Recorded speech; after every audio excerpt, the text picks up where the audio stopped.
Hi, I'm your host Vasco Duarte. Welcome to the Scrum Master Toolbox podcast, where we share tips and tricks from Scrum Masters around the world. Every day, we bring you inspiring answers to important questions that all Scrum Masters face day after day.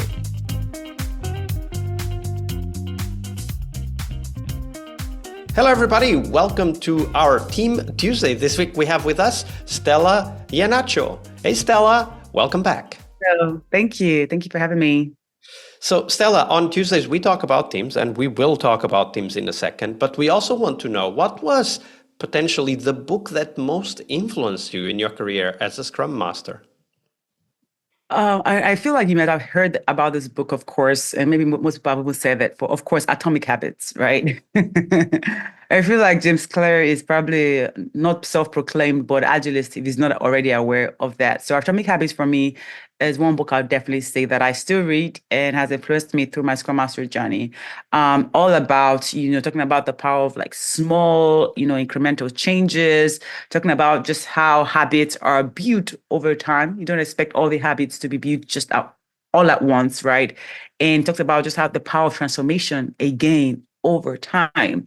And it's so relatable because when we talk about agile transformation, sometimes, most organizations and companies just think it's a instant fix or an instant change, right? But literally Atomic Habits breaks that down on how you have to understand the power of continuous improvement and even the latent, the latent part of it, where sometimes it might look like nothing is happening, but then when the shift happens, it looks like an overnight success, but it was never overnight success.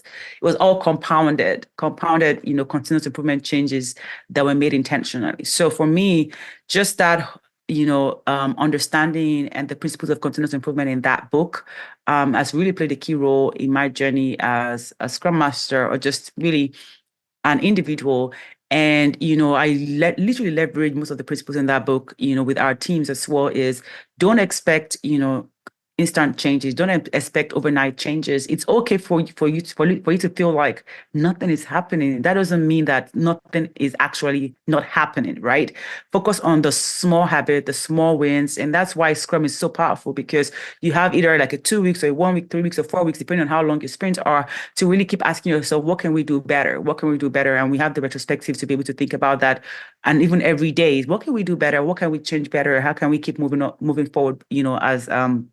As a whole team. And so I would definitely say Atomic Habits is one book that has shifted the way that I think, and it continues to help me as an Agile practitioner and a Scrum Master. So yeah. Yeah, I really like that emphasis on small, deliberate changes over time build up to the overnight success, right? It's like it took me 10 years to be an overnight success is a phrase I've heard so many times. Exactly.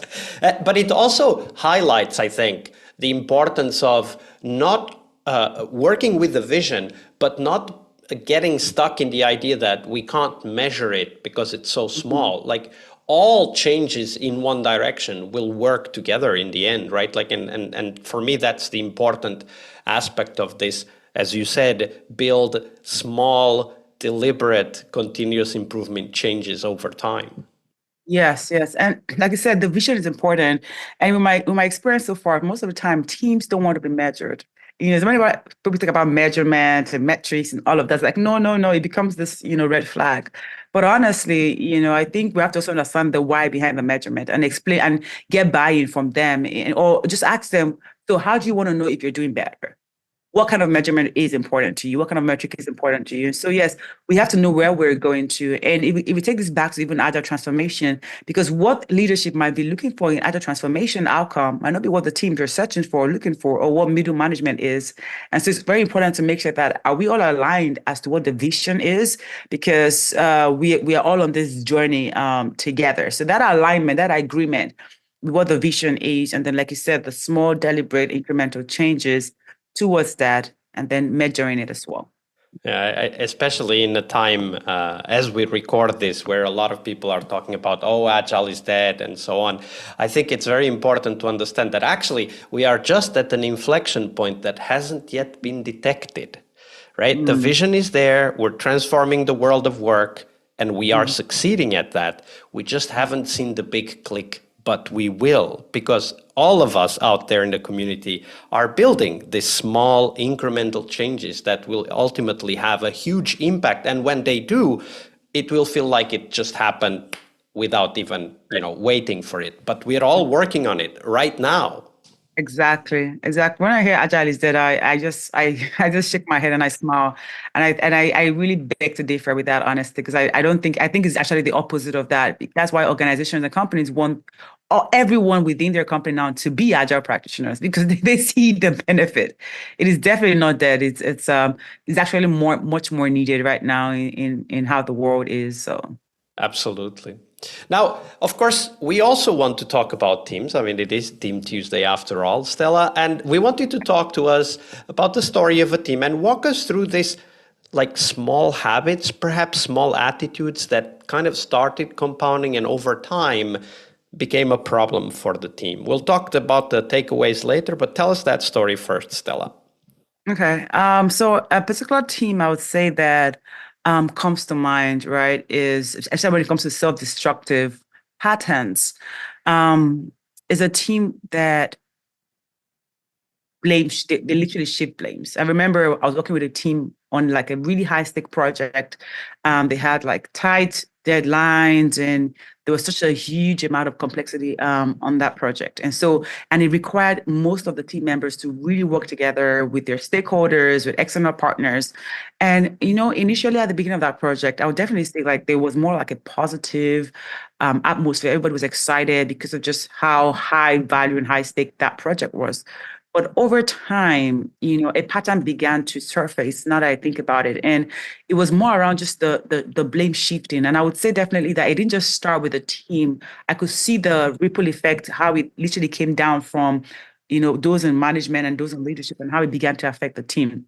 And so what happens is, at the end because of the fact that we had a tight deadline, when something wasn't delivered as a team, people started falling into the habit of, well, you didn't do that. Well, you didn't do that, right? And it now became more like blame shifting. And it just gave this whole toxicity within the team when any challenges arise, fingers were being pointed and management started getting involved with the team again because of the fact that this was a high value and high visible project.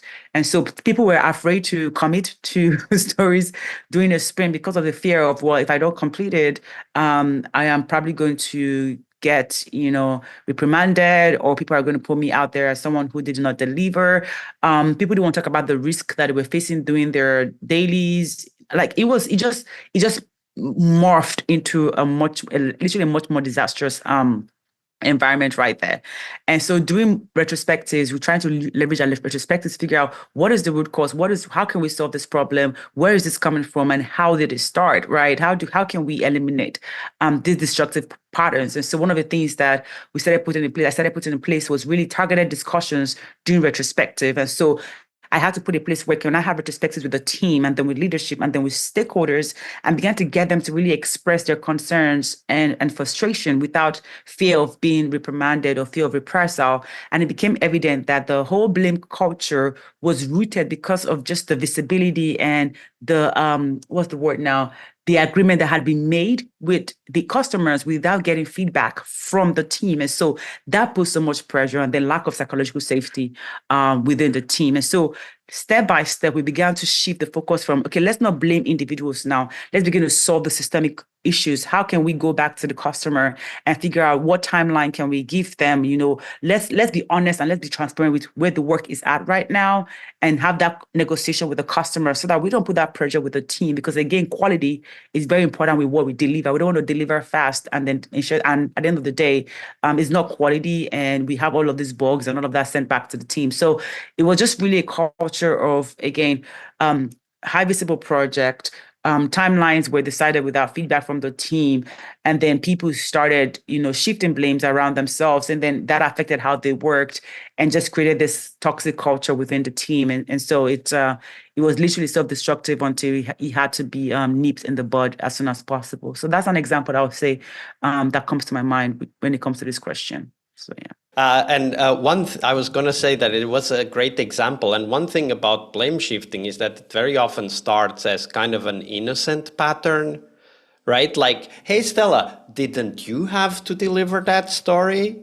And you feel guilty and responsible and say, yeah, of course, yeah, that's right. It had to be me. But that stays there, right? Like, and that bitterness starts to grow. And then if it happens again, then you want to do it too, right? Like, why are others doing it to me? And it is so Exactly. important for Scrum Masters to kind of, call halt to that pattern and say, hey guys, it is not about who did or didn't do, it's about how do we move forward, right? Like, how Yeah. do we fix this? And is it even possible? Or do we need to reset expectations?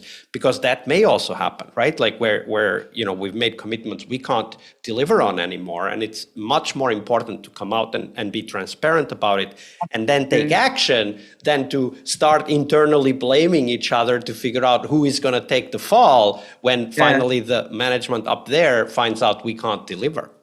Yes. And it goes back to, again, it's a team approach. Like when it comes to traditional project management, it's more like one person is responsible and all of that. But when it comes to Scrum environment, like we all know, right, it's all the team is one. Everyone is accountable, responsible, consulted, informed, everybody together. So we either win as a team or we lose. Or we lose as a team. And so I think that mindset shift is so important because most people who work in the Scrum team environment, let's not forget, sometimes they perhaps were not working in the Scrum team environment before and they feel like, well, this is my work, this is my work. And so there's that literally coaching that needs to be happening every day as to, it's not just you working on that, is I hope you know how your work impacts the team because the team is impacted by what you do or what you do not do. And I think that mental shift also is part of a core job of a Scrum Master. Because again, if in this environment, we also had managers within teams. And so that's very important because the managers, of course, within their responsibility, sometimes more of like you are responsible, your appraisal, your bonus is based on what you do. And if that culture is happening and the Scrum Master trying to shift that, there's misalignment, right? And so it comes back to what kind of culture are we trying to create in this environment? And for this team, basically, was more about it's not just you, it's everybody together as a team, and we need to have a united voice and a united face. So, and that is our job to build that united voice. Thank you for sharing that, Stella. Sure. Tuesday is Team Day here on the Scrum Master Toolbox podcast.